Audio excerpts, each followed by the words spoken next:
최영자는 오늘만큼은 정말 기분이 좋았습니다. 전국 체인 한식당 영자네 집밥 300번째 매장 오픈을 기념하는 가족 모임이었거든요. 70살의 그녀에게는 인생 최고의 순간이었어요. 우리 영자네 집밥이 드디어 300개 매장을 돌파했구나. 영자의 목소리에는 자부심이 가득했습니다. 30년 전 작은 식당 하나로 시작해서 이만한 성공을 이룬 것이 정말 자랑스러웠거든요. 가족들이 모두 박수를 치며 축하해 주었어요. 아들 준호와 며느리 소영, 그리고 친척들까지. 특히 며느리 소영은 평소보다도 더 환하게 웃으며 시어머니를 축하해 주고 있었습니다. 어머님, 정말 대단하세요. 300개 매장이라니. 소영의 칭찬에 영자는 흐뭇했어요. 결혼한 지 3년 동안 소영만큼 자신을 잘 모시는 며느리는 없었거든요. 다 우리 집 비법 레시피 덕분이지. 할머니 때부터 내려온 그 특제 육수 말이야. 영자가 자랑스럽게 말하자 소영의 표정이 순간 굳어졌어요. 하지만 아무도 그 변화를 눈치채지 못했습니다. 영자는 계속해서 자신의 성공담을 늘어놓았어요. 어떻게 그 특별한 레시피를 개발했는지, 얼마나 많은 시행착오를 겪었는지. 가족들은 모두 감탄하며 들었지만 소영만은 점점 얼굴이 차가워지고 있었어요. 정말 우연히 부산 여행에서 발견한 그 맛이었지. 작은 칼국수집이었는데 맛이 기가 막히더라고. 영자의 말에 소영의 주먹이 꽉 쥐어졌습니다. 그래서 그 사장과 협력해서 레시피를 얻었던 거야. 물론 나름 대가는 치렀지만 말이야. 영자가 웃으며 말했지만 소영의 눈에서는 차가운 빛이 번뜩였어요. 어머님, 소영이 조용히 입을 열었습니다. 그 부산의 칼국수집 이름이 뭐였죠? 응? 아, 뭐였더라. 해변. 해변 뭐식이었는데. 영자가 대수롭지 않게 대답했어요. 해변 송칼국수요. 소영의 목소리가 떨렸습니다. 그 집 사장 이름은 김태수였고 딸 이름은 민정이었어요. 내가 어떻게 그걸 알지? 영자가 놀란 표정으로 물었어요. 하지만 곧 무관심하게 손을 흔들었습니다. 아, 그 사람들 말이야. 그런데 그게 왜? 소영이 갑자기 자리에서 일어났습니다. 가족들이 모두 그녀를 바라봤어요. 소영의 얼굴에는 지금까지 본 적 없는 차가운 분노가 서려 있었습니다. 어머님, 30년 전 해변 송칼국수 김태수 사장을 기억하세요. 소영의 목소리는 떨렸지만 또렷했어요. 뭐? 기억하긴 하는데 왜 갑자기? 영자가 당황스러워했습니다. 그분이 제 아버지예요. 소영의 선언에 방안이 조용해졌어요. 그리고 당신이 훔친 그 칼국수 레시피는 우리 할아버지 때부터 3대째 내려온 비법이었어요. 뭔 소리야? 훔쳤다니. 영자가 당황하며 일어났습니다. 난 정당하게 계약했어. 돈도 주고. 정당하게요. 소영이 비웃었어요. 가짜 투자 이야기로 아버지를 속이고 레시피만 빼낸 다음 계약을 파기한 게 정당한 거라고 하세요. 그건. 영자가 말을 더듬었습니다. 하지만 곧 목소리를 높였어요. 그깟 시골 국수집 레시피가 뭐 대단하다고 그래. 내가 성공시킨 거야. 그 순간이었습니다. 소영의 손이 영자의 뺨을 향해 날아갔어요. 찰싹. 방 안의 따기 소리가 울려 퍼졌습니다. 이건 아버지를 위한 거예요. 소영의 목소리는 차갑고 단호했어요. 당신이 훔친 그 레시피로 300개 매장을 차려놓고 아버지를 죽음으로 몰고 간 것에 대한 값이에요. 가족들은 모두 충격에 빠져 말을 잃었습니다. 평소 그렇게 온순하고 착했던 며느리가 시어머니를 때렸다는 사실이 믿어지지 않았거든요. 너 지금 뭐 하는 거야? 준호가 아내에게 다가가려 했지만 소영은 그를 차갑게 바라봤어요. 미안해요, 준호 씨. 하지만 더 이상 거짓으로 살 수는 없어요. 소영이 이렇게 말하고는 가방을 들고 집을 나가버렸습니다. 남겨진 가족들은 어리둥절했어요. 도대체 무슨 일이 벌어진 건지, 소영이 말한 게 사실인지 아무도 알 수 없었거든요. 하지만 영자의 창백한 얼굴을 보니 뭔가 숨겨진 이야기가 있다는 걸 직감할 수 있었습니다. 딱 이 사건이 일어나기 전까지 한소영은 정말 완벽한 며느리였습니다. 아니, 영자에게는 친딸보다도 더 소중한 존재였어요. 결혼한 지 3년 동안 단 한 번도 시어머니를 실망시킨 적이 없었거든요. 소영은 매일 새벽 5시에 일어나 영자를 위해 아침을 준비했어요. 영자가 좋아하는 된장찌개와 나물 반찬들을 정성스럽게 만들었고, 특히 소영이 끓인 미역국은 영자가 극찬할 정도였습니다. 우리 소영이가 끓인 미역국은 정말 예술이야. 영자는 주변 사람들에게 자랑하곤 했어요. 며느리 자랑을 하지 않는 날이 없을 정도였죠. 더 놀라운 건 소영의 요리 실력이었어요. 특히 칼국수만큼은 영자도 인정할 만큼 맛있게 만들었습니다. 처음 소영이 끓인 칼국수를 먹었을 때 영자는 깜짝 놀랐어요. 어머, 소영아. 이 칼국수 맛이 우리 집 레시피랑 똑같네. 어디서 배웠어?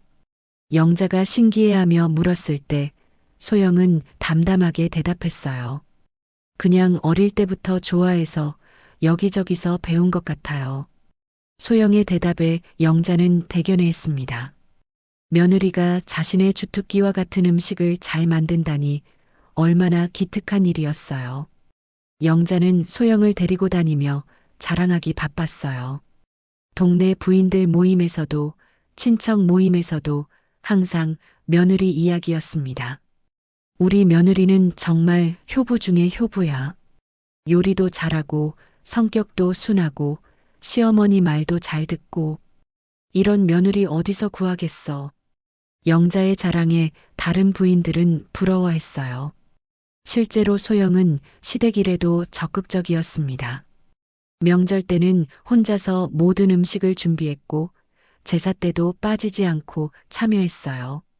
영자의 건강이 안 좋을 때는 밤새 간병하기도 했죠. 그런데 이상한 건 며칠 전부터였어요.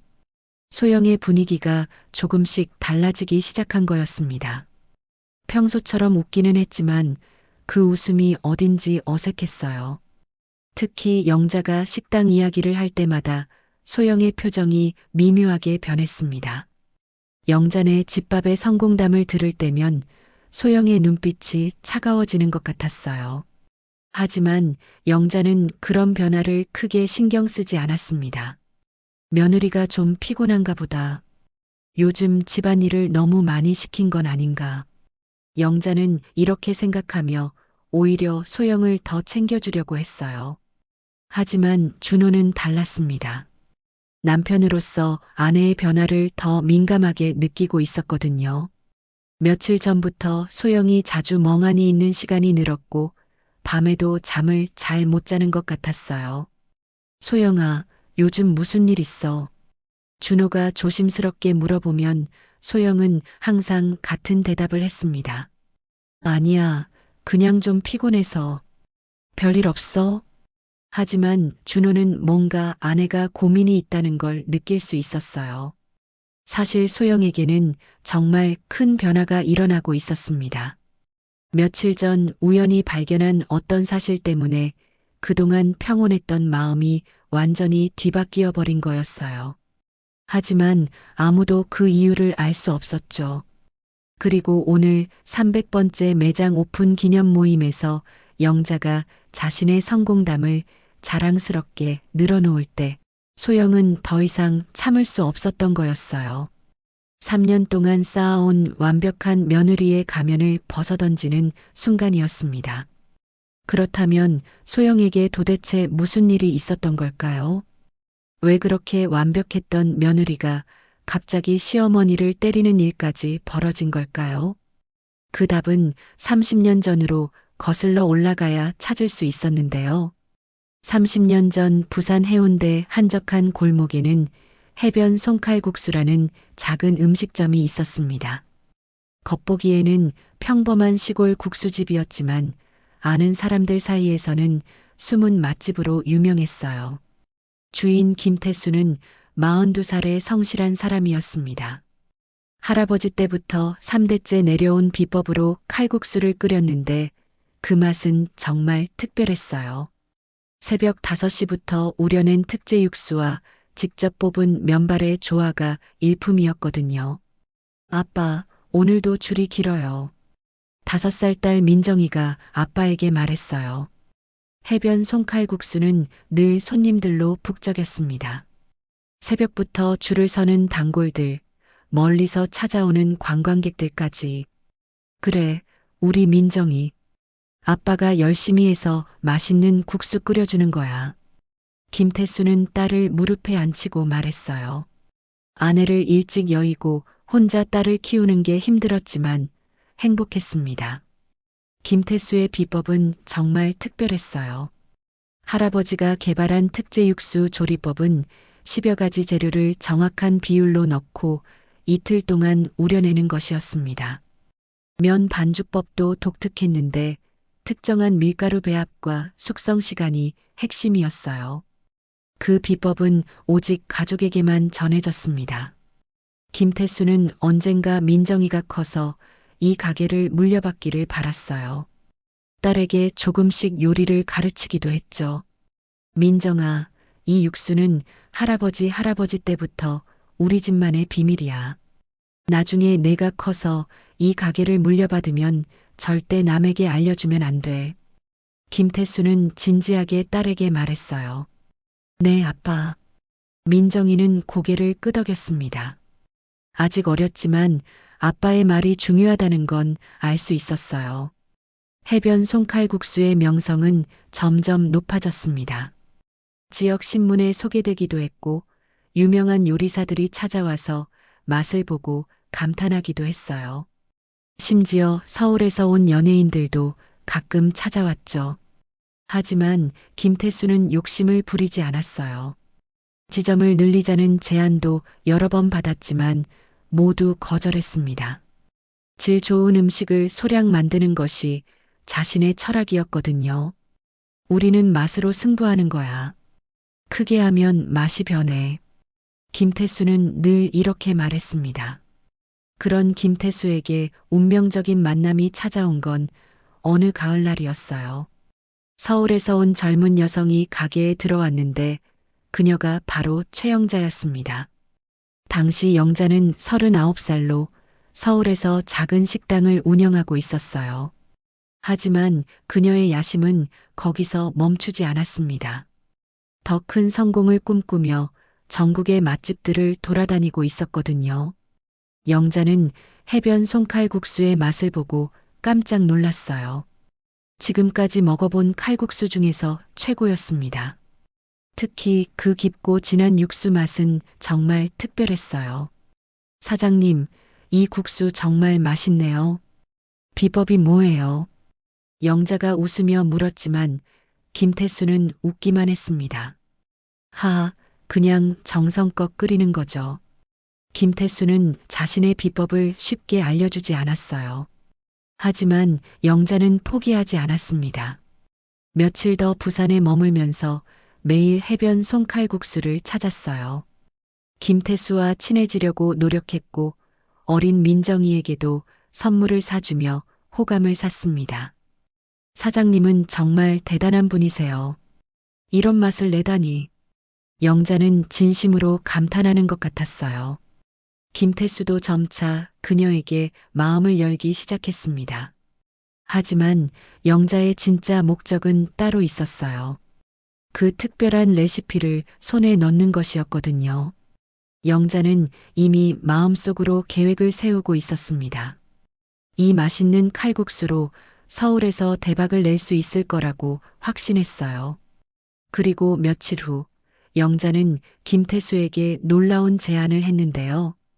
영자가 김태수에게 제안한 내용은 정말 매력적으로 들렸습니다. 사장님, 이렇게 맛있는 칼국수를 부산에서만 드시게 하는 게 아까워요. 서울에도 지점을 내시면 어떨까요? 김태수는 고개를 저었어요. 제가 여러 번 말씀드렸지만 저는 지점 낼 생각이 없어요. 여기서 소박하게 사는 게 좋습니다. 하지만 영자는 포기하지 않았어요. 아니에요, 사장님. 제가 투자하고 운영도 다 할게요. 사장님은 레시피만 알려주시면 돼요. 수익도 반반씩 나누고요. 영자의 말에 김태수는 잠시 흔들렸습니다. 요즘 민정이가 좋은 학원에 다니고 싶다고 했는데 돈이 부족했거든요. 게다가 영자는 며칠 동안 자신과 딸에게 정말 잘해줬어요. 생각해 볼게요. 김태수가 조심스럽게 대답하자 영자는 속으로 미소 지었어요. 계획의 첫 단계가 성공한 거였죠. 그날부터 영자는 더욱 적극적으로 김태수에게 접근했습니다. 민정이에게 예쁜 옷과 장난감을 사주고 김태수에게는 사업 확장의 꿈을 심어주었어요. 사장님, 요즘 프랜차이즈 시대잖아요. 이런 좋은 맛을 혼자만 가지고 계시면 손해예요. 영자는 교묘하게 김태수를 설득했습니다. 사실 영자에게는 치밀한 계획이 있었어요. 김태수와 정식 계약을 맺어서 레시피를 합법적으로 빼낸 다음 나중에 계약을 파기할 구실을 만드는 것이었습니다. 그러면 레시피는 자신의 것이 되고 김태수는 아무것도 할 수 없게 되죠. 일주일 후 영자는 서울에서 변호사를 데려왔어요. 그럴듯한 투자 계약서를 준비해 온 거였습니다. 하지만 그 계약서에는 김태수가 모르는 독소 조항들이 숨어 있었어요. 여기 사인만 해주시면 다음 주부터 서울 지점 준비에 들어갈 수 있어요. 영자가 환하게 웃으며 말했습니다. 김태수는 계약서를 읽어봤지만 법률 용어들이 복잡해서 잘 이해할 수 없었어요. 영자가 친절하게 설명해주는 내용만 들었을 뿐이었죠. 걱정 마세요. 사장님은 레시피만 알려주시고 가끔 서울에 와서 맛을 확인해 주시면 돼요. 나머지는 다 제가 할게요. 영자의 말에 김태수는 안도했습니다. 계약서에 사인을 한 순간 김태수는 자신이 함정에 빠졌다는 걸 몰랐어요. 계약서에 숨겨진 조항에는 이런 내용이 있었거든요. 만약 서울 지점의 매출이 예상치에 못 미치거나 맛의 품질이 떨어질 경우 계약은 즉시 파기되며 모든 레시피의 권리는 투자자에게 귀속된다. 영자는 김태수에게 모든 비법을 가르쳐 달라고 했어요. 김태수는 진심으로 도와주려는 마음에서 자신의 모든 비밀을 털어놨습니다. 육수는 이 재료들을 이 비율로 넣고 꼭 이틀 동안 끓여야 해요. 하루 더 끓이거나 덜 끓이면 맛이 달라져요. 김태수는 정성스럽게 모든 걸 가르쳐 줬어요. 면 반죽도 중요해요. 이 밀가루를 이 비율로 섞고 반드시 이 시간만큼 숙성시켜야 합니다. 김태수는 할아버지부터 내려온 모든 비법을 영자에게 전수했어요. 영자는 모든 걸 꼼꼼히 메모했습니다. 재료의 종류와 비율, 조리 시간과 온도, 심지어 작은 노하우까지 빠뜨리지 않고 기록했어요. 그리고 속으로는 쾌재를 불렀죠. 바보 같은 놈. 이렇게 쉽게 넘어가다니. 하지만 겉으로는 감사하다는 표정을 지었어요. 고맙습니다, 사장님. 정말 좋은 파트너를 만난 것 같아요. 영자의 말에 김태수는 기뻤습니다. 드디어 자신의 음식이 더 많은 사람들에게 사랑받을 수 있게 된 거라고 생각했거든요. 하지만 영자의 진짜 계획은 이제 시작이었어요. 레시피를 손에 넣었으니 이제 김태수를 제거할 차례였습니다. 계약서의 독소 조항을 이용해서 합법적으로 모든 걸 빼앗을 계획이었죠. 영자는 서울로 돌아가서 곧바로 준비에 들어갔습니다. 하지만 김태수와 약속한 대로 지점을 내는 게 아니라 아예 자신만의 브랜드를 만들기 시작한 거였어요. 그리고 한 달 후 김태수에게 충격적인 통보가 날아왔는데요. 김태수가 받은 통보서는 청천벽력 같았습니다. 계약 위반에 따른 협력관계 종료 및 손해배상 청구서라는 제목의 공문이었어요. 영자의 변호사에서 보낸 것이었습니다. 뭐라고요? 김태수는 떨리는 손으로 서류를 읽었어요. 서울지점의 매출 부진 및 맞품질 저하로 인한 계약 파기라는 내용이었습니다. 하지만 이상했어요. 서울지점은 아직 열리지도 않았거든요.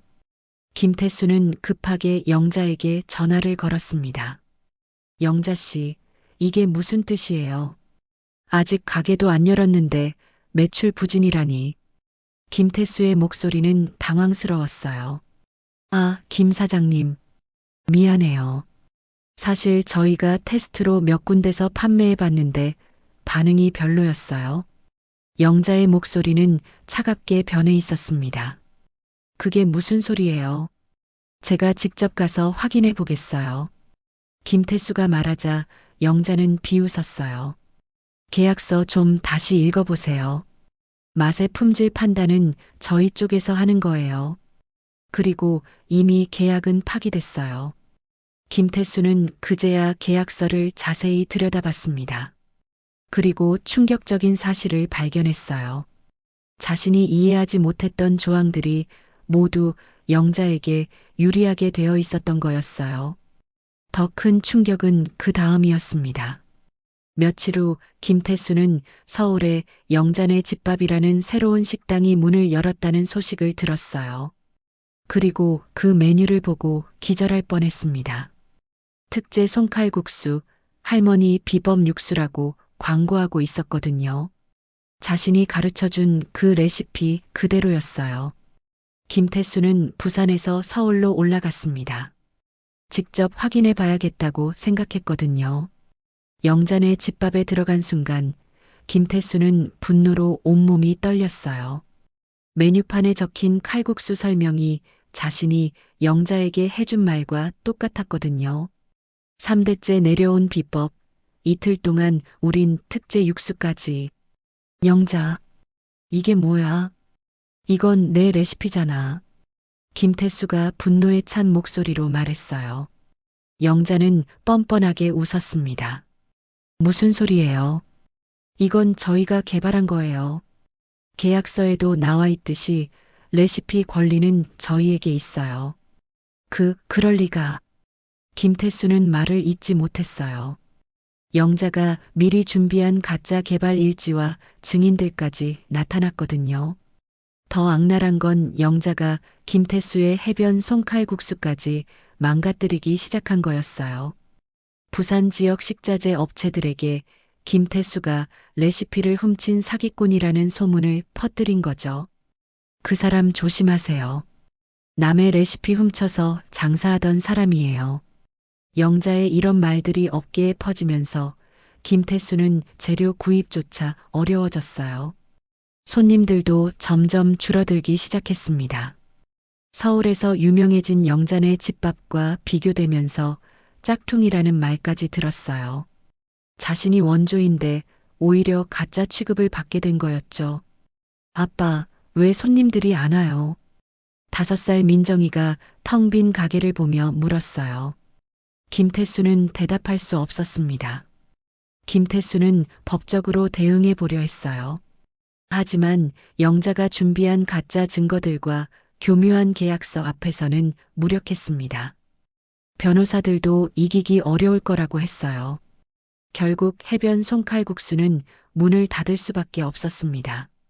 3대째 이어온 가업이 하루아침에 무너진 거였어요. 김태수는 모든 걸 잃었습니다. 더 참을 수 없었던 건 영자가 언론 인터뷰에서 한 말이었어요. 무에서 유를 창조한 자수성가 여성 기업인이라며 자신을 포장하고 있었거든요. 할머니 레시피를 현대적으로 발전시켜서 성공했다고 뻔뻔하게 거짓말하는 영자를 보며 김태수는 절망했어요. 김태수는 점점 삶의 의욕을 잃어갔습니다. 빚은 늘어나고 일자리는 구하기 어려워졌어요. 업계에서 사기꾼으로 낙인 찍힌 상태였거든요. 민정이를 바라볼 때마다 미안했어요. 이 모든 게 자신의 순진함 때문이라고 생각했습니다. 더 똑똑했다면, 더 조심했다면 이런 일은 없었을 거라고 자책했어요. 그리고 어느 추운 겨울밤, 김태수는 바닷가에서 마지막 선택을 했습니다. 민정이에게 편지 한 장을 남기고 말이에요. 민정아, 아빠가 미안하다. 아빠 때문에 너까지 힘들게 했구나. 최영자라는 나쁜 여자가 우리 가족을 이렇게 만들었어. 언젠가 진실이 밝혀지길 바란다. 다음 날 아침 5살 민정이는 아빠를 영영 잃고 말았습니다. 그리고 그 아이가 바로 지금의 한소영이었던 거예요. 5살의 아버지를 잃은 민정이는 고아원에서 자랐습니다. 박 원장님은 어린 민정이에게 아버지가 사업 실패로 세상을 떠났다고만 말해 주었어요. 아이가 상처받을까봐 자세한 이야기는 하지 않으셨거든요. 민정이는 총명한 아이였어요. 공부를 열심히 해서 장학금을 받으며 대학까지 졸업했습니다. 전공은 식품영양학이었어요. 어렴풋한 기억 속 아버지의 음식점 때문인지 자연스럽게 선택한 길이었죠. 대학 졸업 후 민정이는 한소영이라는 이름으로 살기 시작했어요.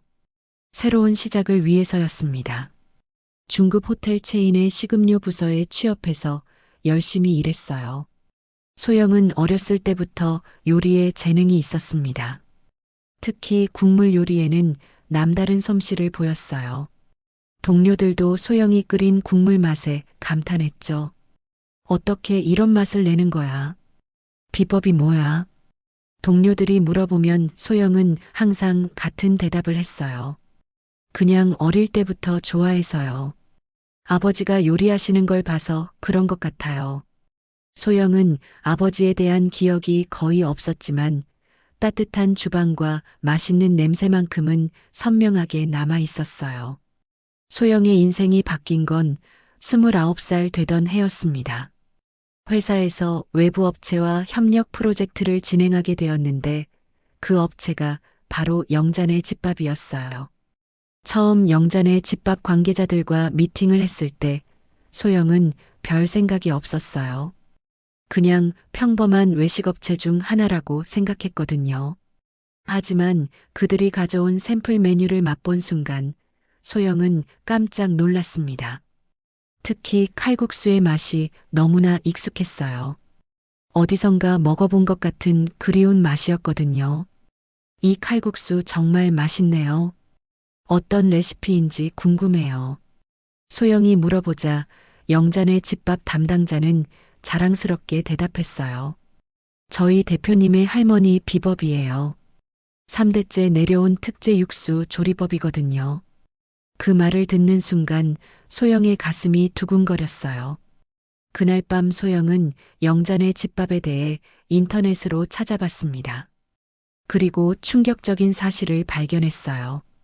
영자네 집밥의 창업 스토리에 부산 해변 지역에서 영감을 얻었다는 내용이 있었거든요. 더 놀라운 건 최영자 대표의 인터뷰 기사였어요. 30년 전 부산의 한 작은 칼국수 집에서 영감을 받아 이 레시피를 개발했다고 나와 있었습니다. 소영은 가슴이 뛰기 시작했어요. 정말 혹시 아버지와 관련이 있는 건 아닐까 하는 생각이 들었거든요. 하지만 확신할 수는 없었어요.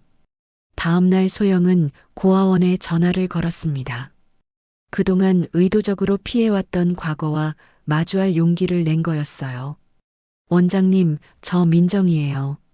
제 아버지에 대해서 좀 더 자세히 알고 싶어요. 소영의 말에 박 원장님은 잠시 침묵했어요. 민정아, 이제 내가 알 만한 나이가 됐구나. 사실 내게 숨겨둔 것들이 있었어. 원장님은 무거운 목소리로 말씀하셨어요. 그날 소영은 충격적인 진실을 들었습니다. 아버지 김태수가 운영했던 해변 송칼국수 최영자라는 여자에게 레시피를 도둑맞은 일, 그리고 결국 절망에 빠져 스스로 목숨을 끊었다는 사실까지. 원장님은 당시 상황을 자세히 설명해 주셨어요. 영자가 어떻게 김태수를 속였는지, 어떻게 레시피를 빼앗았는지, 그리고 아버지가 얼마나 억울해했는지까지. 전화를 끊고 나서 소영은 한참을 울었습니다. 그동안 막연하게만 알고 있던 아버지의 죽음이 이렇게 억울한 일이었다니. 더 분노스러운 건 영자가 아버지의 레시피로 거대한 성공을 이루고 자신을 자수성가 여성 기업인이라고 포장하고 있다는 사실이었어요. 소영은 그날부터 영자에 대해 본격적으로 조사하기 시작했습니다. 그리고 놀라운 사실을 발견했어요. 영자에게는 준호라는 아들이 있었고 그 아들이 미혼이라는 것까지. 그 순간 소영의 마음속에 복수 계획이 떠올랐어요. 영자에게 접근하기 위해서는 그녀의 약점을 파고들어야 했고 그 약점이 바로 아들이었던 거죠. 소영은 치밀하게 계획을 세웠습니다. 준호의 취향과 관심사를 조사하고 우연한 만남을 연출할 방법을 찾았어요. 그리고 마침내 카페에서 준호와 마주치는 기회를 만들어냈습니다. 처음에는 분명히 복수를 위한 접근이었어요. 하지만 준호와 가까워질수록 예상치 못한 감정이 생겨났습니다. 준호는 정말 좋은 사람이었거든요. 결혼할 때까지도 소영은 마음이 복잡했어요. 진짜 사랑과 복수 사이에서 갈등했습니다. 하지만 영자와 가까워지면서 아버지에 대한 진실을 더 확실히 알게 되었고 결국 복수를 선택하게 된 거였어요. 그리고 며칠 전 소영은 영자의 개인 서재에서 결정적인 증거를 발견했습니다. 30년 전 해변 송칼국수 관련 서류들과 함께 영자가 직접 쓴 메모까지. 김태수 제거 완료라고 적힌 그 잔혹한 메모를 본 순간 소영의 마지막 망설임도 사라졌어요. 영자의 칠순 생일 겸 영자네 집밥 300번째 매장 오픈 기념 가족 모임. 영자에게는 인생 최고의 순간이었어요. 온 가족이 모여 자신의 성공을 축하해주는 날이었거든요. 오늘 정말 뜻깊은 날이네요. 칠순도 맞고 매장도 300개를 돌파하고 영자는 기쁨을 감추지 못했어요. 가족들 앞에 차려진 영자네 집밥 메뉴들을 바라보며 뿌듯해했습니다. 소영은 평소보다 더 정성스럽게 준비했어요. 영자가 좋아하는 나물들을 직접 무치고 미역국도 끓여서 가져왔습니다. 마지막이 될 수도 있는 며느리 역할이었거든요. 어머님, 정말 축하드려요. 30년 전 작은 식당에서 시작해서 이만한 성공을 이루시다니. 소영의 축하 인사에 영자는 흐뭇했어요. 그렇지. 정말 힘든 세월이었어. 특히 처음에 레시피 개발할 때가 가장 어려웠지. 영자가 감회에 젖어 말했습니다. 친척들도 모두 박수를 치며 영자를 축하했어요. 영자는 더욱 신이 나서 자신의 성공담을 늘어놓기 시작했습니다. 사실 이 모든 게 우연한 기회에서 시작됐어. 30년 전에 부산 여행을 갔다가 정말 맛있는 칼국수집을 발견한 거야. 영자의 말에 소영의 주먹이 꽉 쥐어졌어요. 그 집 사장이 참 순진한 사람이었지. 내가 투자하겠다고 하니까 선뜻 레시피를 다 알려주더라고. 영자가 웃으며 말했지만 소영의 표정은 점점 차가워졌습니다. 물론 나름 대가는 치렀지만 말이야. 그런데 그 사람이 욕심이 너무 과해서 결국 사이가 틀어졌어. 영자는 마치 자신이 피해자인 양 말했어요. 영자의 말을 듣던 가족들이 고개를 끄덕였어요. 역시 사업 세계는 복잡하다는 표정이었죠. 하지만 소영만은 달랐습니다. 그래도 결과적으로는 잘된 일이야. 그 사람 레시피로 이렇게 큰 성공을 이뤘으니까. 만약 그때 그 칼국수를 못 만났다면 지금의 영자네 집밥도 없었을 거야. 영자가 자랑스럽게 말했어요. 어머님. 소영이 조용히 입을 열었습니다. 그 부산의 칼국수집 이름이 정확히 뭐였죠? 응? 아, 뭐였더라? 해변. 해변 뭐시기였는데. 영자가 대수롭지 않게 대답했어요. 해변 송칼국수였어요. 소영의 목소리가 떨렸습니다. 그리고 그 집 사장 이름은 김태수였고요. 맞네. 내가 어떻게 그걸 알지? 영자가 신기해했지만 곧 무관심하게 손을 흔들었어요. 아, 그래. 그런데 그게 왜? 소영이 자리에서 천천히 일어났습니다. 가족들이 모두 그녀를 바라봤어요. 소영의 얼굴에는 지금까지 본 적 없는 차가운 분노가 서려 있었습니다. 그분이 제 아버지예요. 소영의 선언에 방안이 조용해졌어요. 그리고 당신이 훔친 그 칼국수 레시피는 우리 할아버지 때부터 3대째 내려온 비법이었어요. 뭔 소리야? 훔쳤다니. 영자가 당황하며 일어났습니다. 난 정당하게 계약했어. 투자금도 주고. 투자금이요. 소영이 비웃었어요. 가짜 투자 이야기로 아버지를 속이고 독소 조항으로 가득한 계약서로 레시피만 빼낸 다음 계약을 파기한 게 정당한 거라고 하세요. 그건 영자가 말을 더듬었습니다. 하지만 곧 목소리를 높였어요.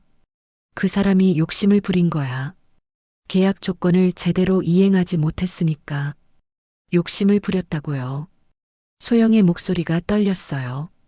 3대째 이어온 가업을 지키려던 게 욕심이었다고요. 당신이 업계에 거짓 소문을 퍼뜨려서 아버지를 사기꾼으로 만든 것도 정당했다고 하세요. 나는 그런 적 없어. 영자가 부인했지만 목소리에 떨림이 있었어요. 소영은 가방에서 봉투를 꺼냈습니다. 그리고 그 안에서 오래된 서류들을 꺼내기 시작했어요. 이게 뭔지 아세요? 소영이 서류를 영자에게 보여줬어요. 30년 전 해변 송칼국수 인수 관련 서류들이에요. 당신이 개인 서재에 보관하고 있던 거요. 영자의 얼굴이 창백해졌어요. 그 서류들은 분명히 자신의 서재 깊숙한 곳에 보관해둔 것들이었거든요. 그리고 이건 뭘까요?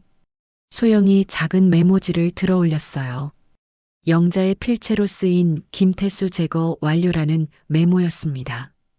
가족들이 모두 숨을 죽였어요. 그 메모의 의미를 이해하기 시작한 거였죠. 제거 완료요. 소영의 목소리는 차갑고 절제되어 있었어요. 한 사람의 인생을 완전히 파괴한 걸 이렇게 간단하게 정리하셨네요. 그건 영자가 변명하려 했지만 소영은 계속했어요. 아버지는 모든 걸 잃고 절망에 빠져 스스로 목숨을 끊으셨어요. 그때 제 나이 5살이었어요. 그리고 당신은 아버지의 레시피로 이렇게 떵떵거리며 살고 계시고요. 영자가 뻔뻔하게 대답했어요. 그깟 시골 국수집 레시피가 뭐 대단하다고 그래. 내가 성공시킨 거야. 이 한마디가 결정타였습니다. 소영의 손이 영자의 뺨을 향해 날아갔어요. 찰싹 방 안의 따기 소리가 울려 퍼졌습니다.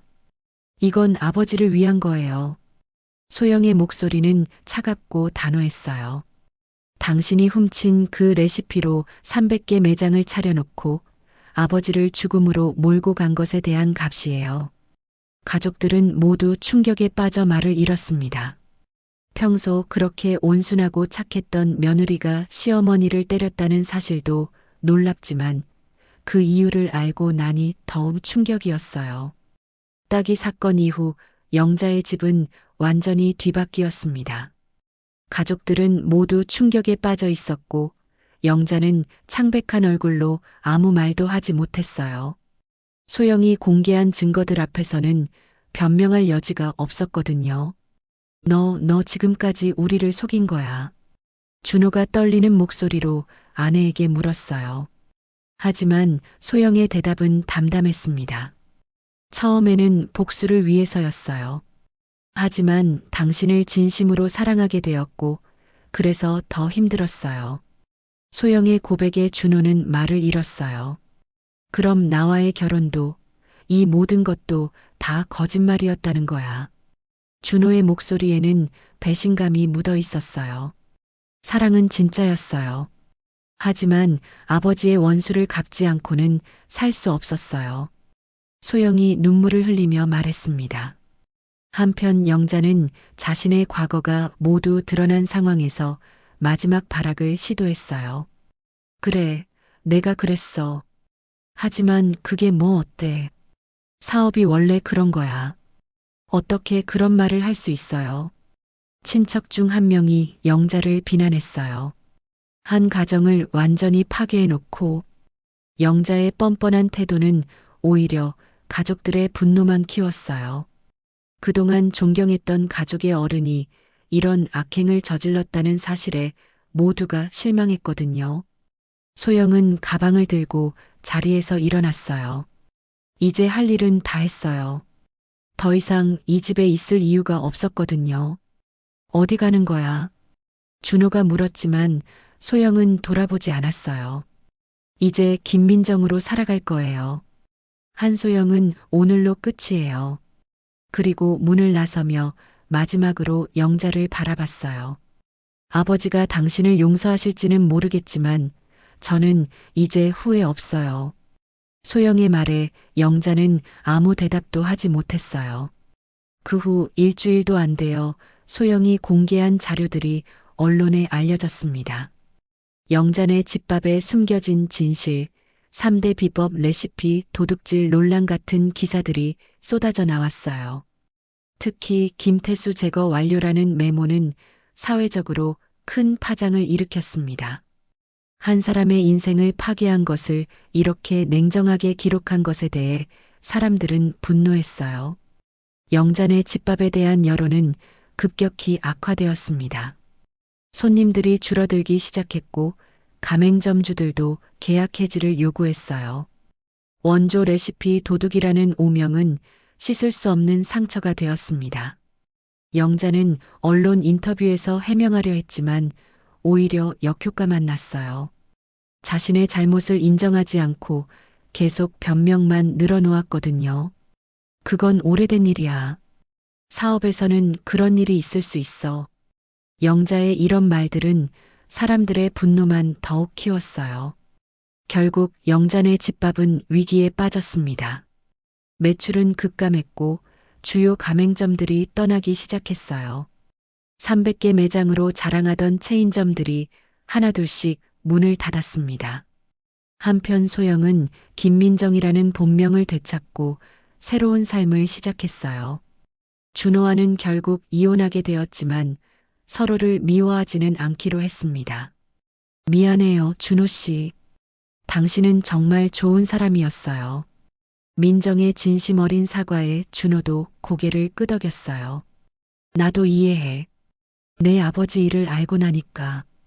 다만 다른 방법은 없었을까 하는 아쉬움이 있어. 준호의 말에 민정도 고개를 숙였어요. 민정은 복수를 마친 후 아버지의 묘소를 찾아갔습니다. 30년 만에 드리는 진짜 인사였어요. 아빠, 이제 다 끝났어요. 그 여자가 아빠한테 한 짓을 세상 사람들이 다 알게 됐어요. 민정은 아버지 묘비 앞에서 눈물을 흘렸어요. 그리고 1년 후 민정은 부산 해운대에 작은 식당을 열었습니다. 이름은 해변 송칼국수 원조였어요. 아버지가 운영했던 그 자리는 아니었지만 아버지의 정신을 이어받은 곳이었죠. 민정은 아버지의 비법을 그대로 재현했어요. 3대째 내려온 그 특제 육수와 면 반죽법을. 그리고 첫날부터 손님들이 줄을 섰습니다. 이 맛이야. 예전 해변 송칼국수 맛이 바로 이거였어. 단골이었던 할아버지 한 분이 눈물을 흘리며 말씀하셨어요. 민정은 웃으며 대답했어요. 네, 맞아요. 이게 진짜 원조 맛이에요. 가게 벽에는 아버지 김태수의 사진이 걸려 있었어요. 그리고 그 아래에는 이런 글귀가 적혀 있었습니다. 진실은 때로 늦게 오지만 반드시 온다. 마이너스 해변 송칼국수 3대 김민정. 영자네 집밥은 결국 대부분의 매장이 문을 닫았고 영자 자신도 사회적 지탄을 받으며 조용히 사라졌어요.